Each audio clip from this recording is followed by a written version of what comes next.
কচুরলতি অনেকেই অনেকভাবে রান্না করেন। আজ আমি যেভাবে রান্না করব একবার হলো বাসায় ট্রাই করে দেখবেন। আমি যতদিন এই কচুরলতি ঘরে রান্না করেছি ততদিনই আমার হাজবেন্ড বলেছে অনেক অনেক বেশি মজার হয়েছে।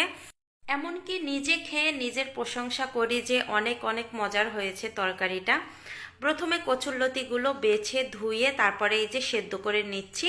80% সেদ্ধ করে নেবেন, সম্পূর্ণ সেদ্ধ করবেন না, তাহলে কিন্তু গলে যাবে বেশি। কচুরলতিগুলো নামানোর পরে আমি রান্না করার জন্য কড়াইয়ের মধ্যে দিয়েছি তেল। তেলটা গরম হয়ে গেছে, এরপরে দিয়ে দিলাম চিংড়ি মাছ। চিংড়িগুলো অনেক বড় ছিল, এজন্য আমি ছোট করে কেটে নিয়েছি। এখন ভাজি করা হয়ে গেছে, মাছগুলো আমি নামিয়ে নিব। মাছগুলো নামানো হয়ে গেছে, এবার হচ্ছে রান্নাটা করার জন্য কড়াইয়ের মধ্যে আরও একটু সরিষার তেল দিয়ে দিলাম। এরপরে ফোড়নের জন্য অবশ্যই এখানে দিবেন কালো জিরা। কালো জিরাটা দেওয়ার পরে একটু নেড়েচেড়ে নিব।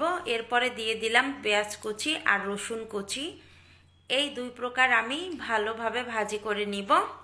2 মিনিটের মতো আমি ভাজি করে নিয়েছি রসুন আর পেঁয়াজ।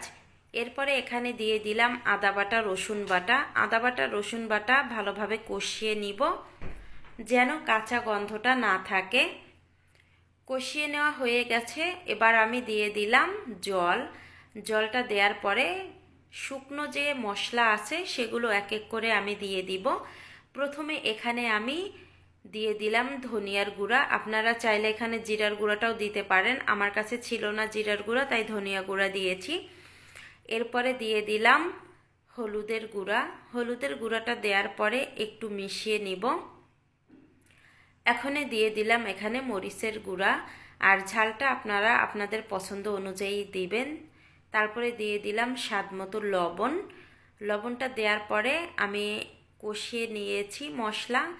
এখন এই ভাজি করা চিংড়ি মাছগুলো দিয়ে দিলাম মশলার মধ্যে দিয়ে এবার কষিয়ে নিয়েছি কিছুক্ষণ।